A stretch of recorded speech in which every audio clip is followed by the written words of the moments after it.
Hello everyone, welcome to my channel H D Orion. हम पढ़ रहे हैं accountancy for class 12 T S Grewal की टेक्स्ट बुक से, बुक 3 चैप्टर 4 अकाउंटिंग रेशियोज़। और अभी हम पढ़ेंगे सॉल्वेंसी रेशियोज़, जिसे लॉन्ग टर्म रेशियोज़ भी कहते हैं। अकाउंटिंग रेशियो के इस सेक्शन में हम सॉल्वेंसी रेशियो पढ़ रहे हैं और इसमें मेनली 4 रेशियोज़ हमें पढ़ने हैं। फर्स्ट है debt equity ratio, second total assets to debt ratio, third proprietary ratio and fourth है interest coverage ratio. Long term solvency ratios वो रेशियो हैं जो हमें बताते हैं कि एंटरप्राइज अपने लॉन्ग टर्म फाइनेंशियल ऑब्लिगेशंस को समय पर और आसानी से पे कर पाएगा कि नहीं। अब सबसे पहले इस वीडियो में हम डेट इक्विटी रेशियो को समझेंगे, उसका सिग्निफिकेंस देखेंगे, उसका फॉर्मूला देखेंगे और based on debt equity ratios कुछ क्वेश्चंस भी सॉल्व करेंगे। सो पहला रेशियो है डेट इक्विटी रेशियो और इसका फॉर्मूला है डेट अपॉन इक्विटी। डेट क्या है और इक्विटी क्या है, इसको समझने के लिए पहले हम बैलेंस शीट को देख लेते हैं।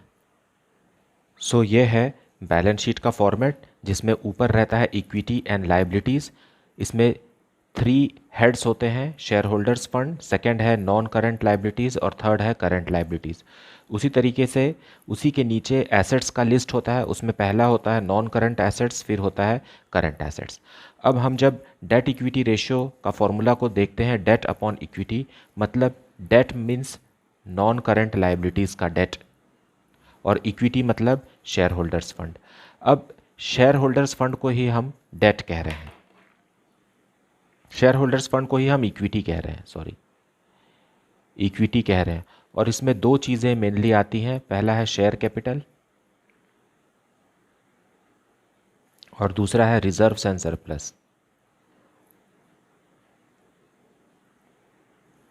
उसी तरीके से नॉन करंट लायबिलिटीज़ को ही हम डेट कह रहे हैं।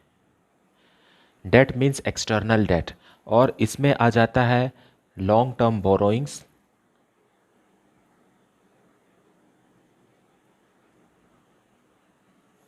और सेकेंड आइटम आता है लॉन्ग टर्म प्रोविजंस।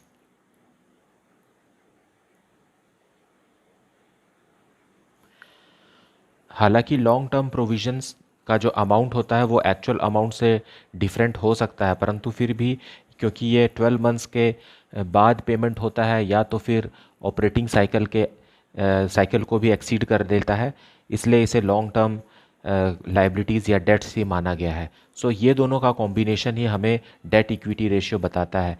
ये हमें ये बताता है कि फर्म जो है या कंपनी जो है वो आउटसाइड कैपिटल से कितना ऑपरेट हो रही है और इनसाइड कंट्रीब्यूशन कितना है।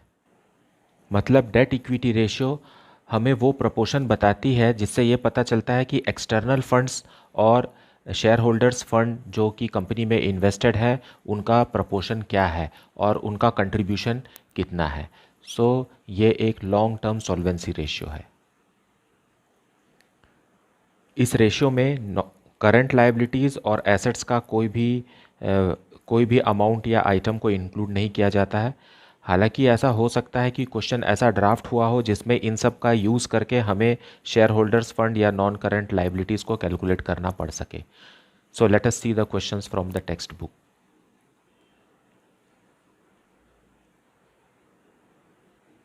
So let us start with debt equity ratio. Question number 36, calculate debt to equity ratio. Equity share capital ₹5 lakh, general reserve ₹90,000, accumulated profits ₹50,000, 10% debentures ₹1,30,000 and last item है current liabilities ₹1 lakh. So let us see the solution. So let us see solution 36. So ये solution है। पहले मैंने balance sheet में दिखाया है कि question में क्या क्या आइटम्स हमें प्रोवाइडेड हैं और हमें डेट इक्विटी रेशियो कैलकुलेट करना है जो कि डेट अपॉन इक्विटी है। सो लायबिलिटी साइड में हम डेट और इक्विटी को समझेंगे। यहाँ डेट का मतलब है long term dates. Long term dates मतलब नॉन करंट लायबिलिटीज़, ये हमारा डेट है। और इक्विटीज़ का मतलब होता है शेयर होल्डर्स फंड। तो शेयर होल्डर्स फंड में जो भी आइटम है उसे हम इक्विटी बोलते हैं। और इसको अप्लाई करेंगे, इनका ग्रैंड टोटल आ जाएगा, ये इक्विटी का ग्रैंड टोटल है 6,40,000 और डेट में सिर्फ एक ही आइटम है 1,30,000। सो हमें इन दोनों का रेशियो एक्सप्रेस करना है और न्यूमरेटर में हमें डेट लिखना है, मतलब 1,30,000 जो कि 10% डिबेंचर्स हैं, divided by 6,40,000। So the answer is 0.203:1। ये एक प्योर रेशियो है।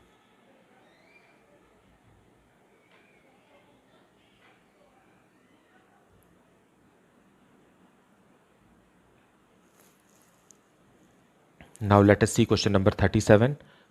Total assets rupees 2,60,000. Total debts rupees 1,80,000. Current liabilities rupees 20,000. Calculate debt to equity ratio.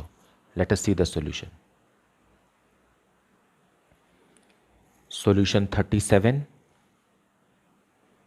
So question में दी हुई जानकारी को हम बैलेंस शीट के माध्यम से समझेंगे। टोटल एसेट्स दिया हुआ है रुपीज़ 2,60,000 और टोटल डेट्स दिया हुआ है रुपीज़ 1,80,000, लेकिन करंट लाइबिलिटीज़ दिया है रुपीज़ 20,000। सो करंट लाइबिलिटीज़ में 20,000 लिखेंगे और बस इतना ही दिया हुआ है। टोटल डेट्स दिया हुआ है 1,80,000, मतलब टोटल डेट्स का मतलब होता है सेकेंड और third item total debts. Total debts दिया है रुपीज़ 1,80,000, उसमें से हमें पता है कि 20,000 करंट लाइबिलिटीज़ है, मतलब 1,60,000 जो है वो नॉन करंट लाइबिलिटीज़ है। और क्योंकि एसेट्स का ग्रैंड टोटल 2,60,000 है तो लाइबिलिटीज़ भी 2,60,000 होना चाहिए। अब लाइबिलिटीज़ के तरफ तीन हेड्स होते हैं, उसमें से 2 हेड्स हमें पता है और ग्रैंड टोटल भी पता है, तो हम शेयर होल्डर्स फंड कैलकुलेट कर सकते हैं। शेयर होल्डर्स फंड आ जाएगा रुपीज़ 2,60,000 माइनस 1,80,000। सो ये आ गया 80,000। इस तरीके से हमें डेट इक्विटी रेशियो का फॉर्मूला में जो यूज़ हो रहा है वो हमें पता चल गया है। तो debt equity ratio is equal to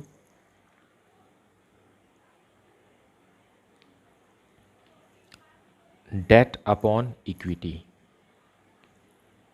यहाँ देखिए ये टोटल डेट्स है और यहाँ डेट है, इन दोनों में फ़र्क है।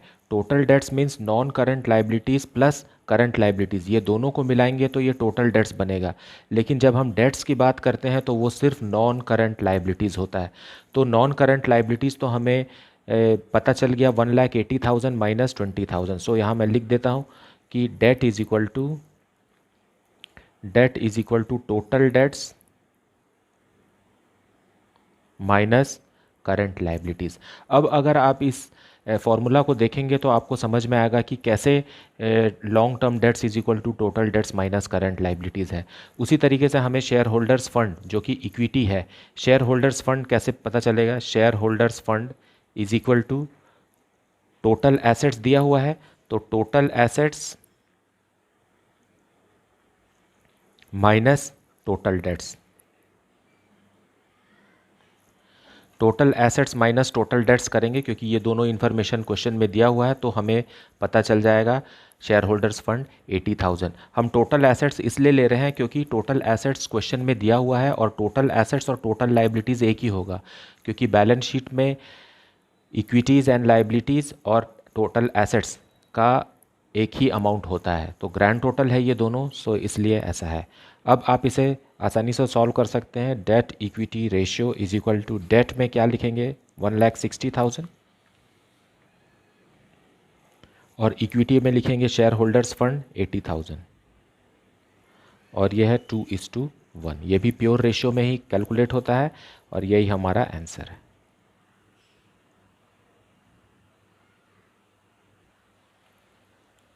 Now let us see the next question, question number 38.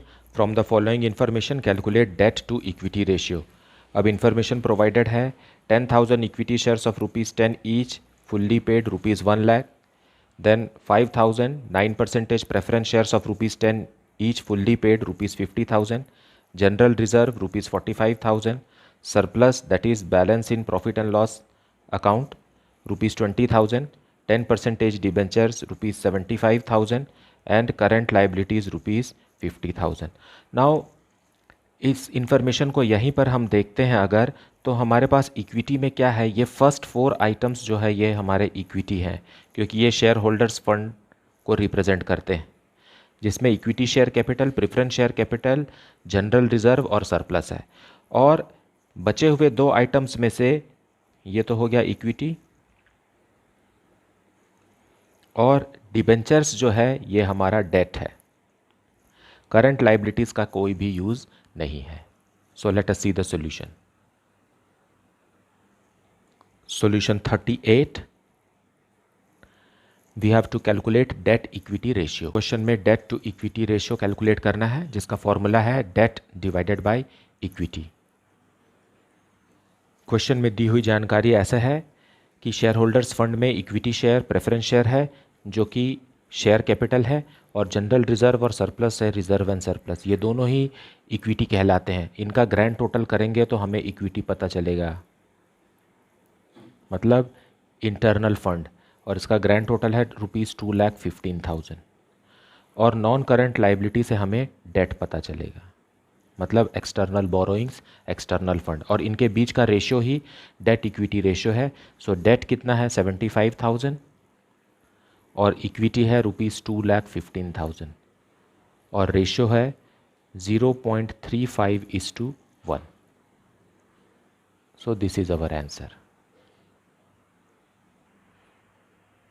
Now let us see question number 39। Total assets rupees 12,50,000, total debts rupees 10 lakh, current liabilities rupees 5 lakh, calculate debt to equity ratio. Very simple. So let us see the solution. So solution 39। So solution को पहले balance sheet में arrange करके देखेंगे। So total assets दिया हुआ है rupees 12,50,000। सो 12,50,000 total assets है, तो टोटल लाइबिलिटीज़ भी 12,50,000 ही होगा। फिर सेकेंड इन्फॉर्मेशन है टोटल डेट्स। अब लाइबिलिटीज़ में टोटल डेट्स मतलब सेकेंड और थर्ड आइटम को मिलाने से आता है टोटल डेट्स। टोटल डेट्स, ये डेट और टोटल डेट में फ़र्क है, और ये है रुपीज़ 10 लाख। अब टोटल डेट्स में से हम करंट लाइबिलिटीज़ अगर लेस कर देंगे, जो कि 5,000 है, 5 लाख है, तो जो अमाउंट आ जाएगा 5 लाख, ये हमारा डेट है जो हमें फॉर्मूला में यूज़ करना है। मतलब करंट लाइबिलिटीज़ 5 लाख का है और ये भी 5 लाख का है, क्योंकि ये दोनों मिला करके ही टोटल डेट्स बनता है। टोटल डेट्स में से करंट लाइबिलिटी लेस करेंगे तो डेट आ जाएगा। सो उसका फॉर्मूला अगर आप याद करेंगे तो debt is equal to total debt minus current liabilities. और अब शेयर होल्डर्स फंड है, शेयर होल्डर्स फंड ऐसे निकलेगा कि टोटल एसेट्स दिया हुआ है, share holders fund is equal to total assets minus total debts. ये हुआ total assets minus total debts, question में दिया हुआ है। सो आ गया 2,50,000, ये हमारा इक्विटी है। अब इसे हम इस फॉर्मूला में अप्लाई करेंगे। So debt equity ratio is equal to, debt means outside debts that is 5 lakh external fund, divided by equity means rupees 2,50,000। So answer is 2:1.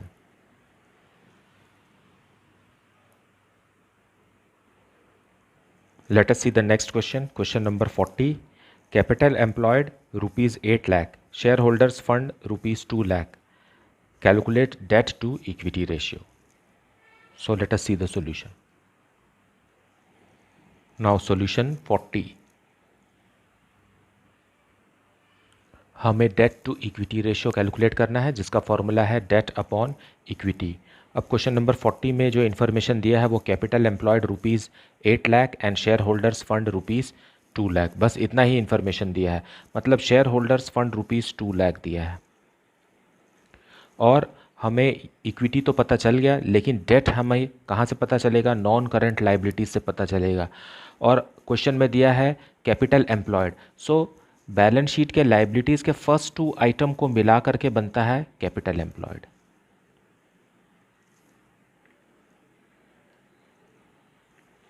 मतलब share holders fund plus non current liabilities मतलब long term borrowings, इन दोनों को मिलाने से बनता है capital employed, और ये दिया हुआ है 8 लाख। अगर हम ये दोनों मिला करके 8 लाख है, उसमें से फर्स्ट आइटम अगर 2 लाख का है तो सेकेंड आइटम जिसको हम डेट कह रहे हैं वो हो जाएगा 6 लाख। सो यहाँ पर आप एक फॉर्मूला लिख सकते हैं कि debt is equal to capital employed minus share holders fund. So ये अप्लाई करने से आपको ये डेट पता चल जाएगा। अब डेट भी मालूम है आपको और इक्विटी भी मालूम है, आप फॉर्मूला में लगा दीजिए। So debt equity ratio is equal to debt that is 6 lakh divided by equity that is 2 lakh. So answer आ जाएगा 3:1 answer. Now next question, question number 40। Balance sheet had the following amounts as at 31st March 2020. 10% preference shares ₹5 lakh, equity share capital ₹15 lakh, securities premium reserve ₹1 lakh, reserve and surplus ₹4 lakh, long term loan from IDBI at the rate of 9% ₹30 lakh, current assets ₹12 lakh, current liabilities ₹8 lakh, investments in other companies that is ₹2 lakh, fixed assets at cost ₹60 lakh, depreciation return of ₹14 lakh. Calculate ratios indicating the long term and short term financial position of the company. So let us see the solution for this. Solution 41। Question में दी हुई सारे information को मैंने balance sheet में ऐसे arrange कर लिया है फॉर आवर इजी अंडरस्टैंडिंग। हमें निकालना है debt equity ratio, debt to equity ratio, that is equal to debt divided by equity। यह है long term solvency ratio.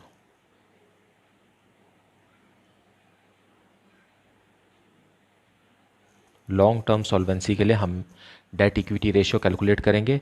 Formula है debt upon equity. So balance sheet में हम जानते हैं डेट का मतलब है long term loan, long term loan ही हमारा डेट है। सो न्यूमरेटर में आ जाएगा 30 लाख, और फिर डिनोमिनेटर में हमें इक्विटी चाहिए। सो इक्विटी शेयर और preference share plus reserve and surplus, ये हो गया 24 लाख। यहाँ पर इस बात को ध्यान दीजिए कि रिजर्व एंड सरप्लस क्वेश्चन में दिया हुआ है 4 लाख और अलग से दिया हुआ है सिक्योरिटीज़ प्रीमियम रिजर्व। सो इसका मतलब यह है कि ये सिक्योरिटीज़ प्रीमियम रिजर्व इस 4 लाख में ऑलरेडी इंक्लूडेड है, इसको अलग से लिखने की ज़रूरत नहीं है। यही एक डिफ़िकल्टी लेवल है इस क्वेश्चन में, बाकी तो ईजी है। अब आंसर आ गया 1.25:1। अब नेक्स्ट कैलकुलेट करेंगे शॉर्ट टर्म सॉल्वेंसी रेशियो।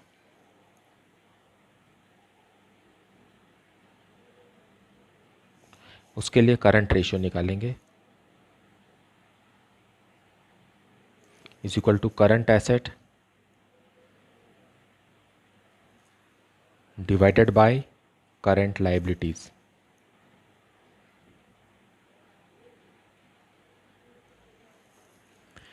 अब इस बैलेंस शीट में देखें तो करंट लाइबिलिटीज स्ट्रेट फॉरवर्ड दी हुई है 8 लाख, और करंट एसेट्स भी हमें क्वेश्चन में ही लिखा हुआ है current assets 12 lakh.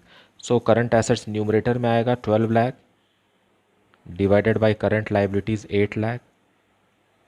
You get the answer 1.5:1 answer. So this is the solution. I hope that you are getting the concept very well, and if you are having any doubt or any suggestion, you please put it in the comment section. Please like, subscribe and share the channel. Thank you so much for watching.